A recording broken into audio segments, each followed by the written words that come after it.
I'm always trying to set the record straight. Not everybody knows that Barack Obama's 2008 motto, "Yes, we can," came from Si se puede. And Si se puede came from you. So if you don't mind, if you could please share with everybody a little bit the story behind how you came up with this amazing slogan. Well, actually, it happened in Arizona during a fast that Cesar Chavez was doing. He was doing a 25-day water-only fast, and they had passed a law in Arizona that if farm workers went on strike, they could go to prison. If anybody said boycott anything, that you could also go to prison. And so I was trying to organize some of our Latino professionals to come and to join our movement there. And they kept telling me, "No se puede, Dolores. In Arizona, you can't do any of that." And, we had that mentality, or we had that, I don't think it exists anymore, that had that mentality that you really couldn't do anything. And my response to them was, "Sí se puede, we can make it happen." And of course, eventually that law was overturned and we were able to register many, many voters in the state of Arizona. And we see that Arizona has slowly been, and I hope there's folks from Arizona here on our Zoom, that it is progressing, and maybe in this election it may even turn from purple to blue. Who knows? So that is the story of Si se puede. And you were really kind of one of the founders of these basic ideas of reaching out to people to friends, to family, to neighbors. So I wondered if you could share with us how organizing has really shaped and influenced your work, whether it was for farm workers' rights or women's rights or many of the issues you champion. If you could just share with us how that's played a role and how you see it as a powerful tool. Well, to me, organizing is the most basic thing that we can actually do to make changes in our society. And when I learned that you could actually go out there and get people to understand that they could make a difference, and that once that they understood that they had the power to make, to change their lives and their communities, that they didn't have to wait for somebody to come in on a white horse and do it for them, that they had the power within themselves, and that they didn't have to have a high school education or any education at all. I'm saying formal education because we know people are educated anyway, but they didn't have a formal education, but that didn't have to hold them back, or they didn't have to have a lot of money.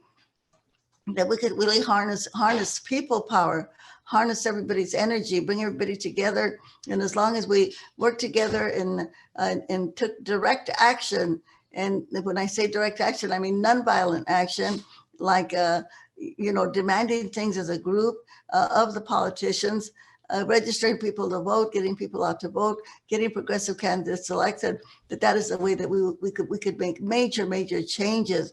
And when I found this out, to me, it was finding the pot of gold at the end of the rainbow. Because growing up, I always wondered, how are we going to end racism? How are we going to stand up against police who are always harassing the kids of color? How are we going to change this? And when I found out that you can make major changes just by doing the kind of work that we're doing right now today, is by getting people to vote and electing progressive people, that this is the way that we make the changes, because we know the people that we elect are the ones that are going to pass the laws that are going to be affecting us. And the one thing that I learned about organizing is that you can do it with a few people at a time. And I heard you mention the word house meetings. And of course, that was at the basis of the way that we learned how to organize, both Cesar Chavez and myself, by our great mentor, Fred Ross Sr. By getting a few people at a time, and you talk about the issues, then you talk about, what caused the problem in the first place. And then we talk about how can we solve the problem. And then we get people committed that they're the ones that are going to step in and help us. And the way that they do that is by having more house meetings, explaining the issues again to more and more people, and then forming groups of people that will then take direct action. And we still use that way of organizing today with the Dolores Huerta Foundation, because we are a grassroots community organizing group. And we have been able to make many changes in our communities. Once people learn that they have that power, they have been able to bring in street lights and sidewalks into the community, neighborhood parks, swimming pools. Our youth group has done many murals. And one of our groups even had built a brand new state-of-the-art gymnasium for their middle school that they didn't have. So it's really harnessing people power. This is basically what organizing is. I always love when you say people power, and that's what we're doing here today. That's what we're going to continue trying to do. Can you share with us a little bit more how we win? I know you're so passionate about voting. I know you're passionate about participating in the conventions every 4 years and really door knocking. Can you tell us more what you've seen in the past and what you think will ensure that we win, that all of our communities win? Well, I know in my lifetime that I have seen major laws that we were able to pass and in the state of California and also at the national level. And I can just name a few of the major ones that people might be familiar with. But of course, I would like to mention the toilets for farm workers that we fought for. And we were able to get toilets for farm workers, not only in California, but also throughout the whole United States of America. And it took us almost 20 years to make that happen, by the way. But I know that in today's world, with all of the social media devices that people have, that you can really do things a lot faster and a lot quicker.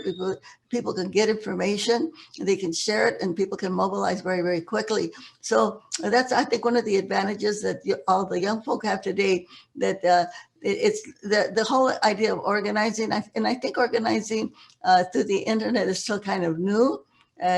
But when we know that we have all of these devices, that we can actually make improvements very, very fast. It's not going to be as slow as it was back there in the day when we had to do it, everything through the physical world. Now we can organize more through the Zoom world.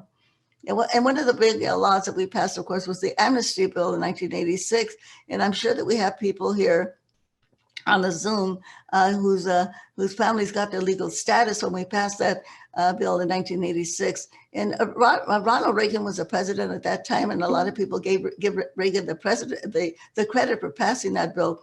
But it was actually Senator Ted Kennedy, Schumer, who is now the head of the Senate, Peter Rodino from New Jersey, Howard Berman from California, Mr. Durbin from Illinois.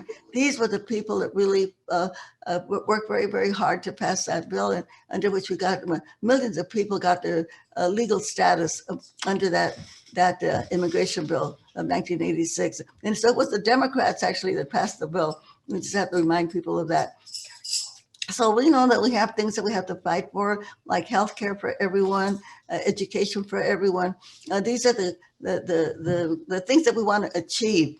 But in order to achieve that, and thank all of you for belonging to this great organization, because I can see here that you have the leadership in so many places that by continuing to organize, that we are going to be able to achieve the social justice, the racial justice, the gender justice, the economic justice, the environmental justice that we need to achieve. And we're going to do it all with people power. Si se puede. Si se puede. Thank you, Dolores. One last question for you. You have, throughout your life grown and continue to champion for more and more issues. And I just want to ask you, with all the things you've seen great progress, you've seen setbacks, you've seen the cycle, but always moving forward. What gives you inspiration today? What gives you hope that we can leave tonight, with everyone kind of nerves before Election Day? What are the things that are giving you hope today? I think what I am seeing before me, this is what gives me hope. All of you, all of the young people that have been out there protesting and marching. And I see that energy, and I know that we are going to make the difference, but we just got to keep working very hard, especially this next week. So we've got to work as hard as we possibly can to make sure that we get everybody out there to vote, and then that we can make the changes that we need to make, okay? So we have to, just make that, I should just say, continue our commitment. And I know you've all been working very, very hard, but let's get everybody that we've already organized to get them to work just a little bit harder. And I think we're going to be able to see a victory after November the 3rd. So I want to thank you very much for inviting me. I just please keep on doing all the work that you're doing.